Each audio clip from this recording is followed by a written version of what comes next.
வஜ்ரயோகம் சுபகிரகங்கள் 7ம் செவ்வாய் லக்னத்திலும் இருந்தால் ஒருவருடைய ஜாதகத்தில் அவருக்கு வஜ்ரயோகம் உண்டாகும்.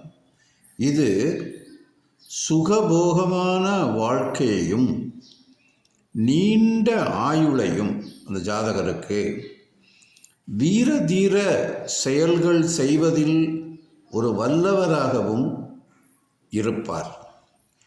எல்லோரிடமும் அன்புடையவராகவும் இந்த ஜாதகர் விளங்குவார் என்பதுதான் இந்த வஜ்ர யோகத்தின் பலனாக இப்பொழுது நான் கூறிய அந்த கிரக அமைப்புகள், முக்கியமாக இந்த கிரக அமைப்புகள் இருந்தால் அவருக்கு ஏற்படும் என்பது திண்ணமாகும்.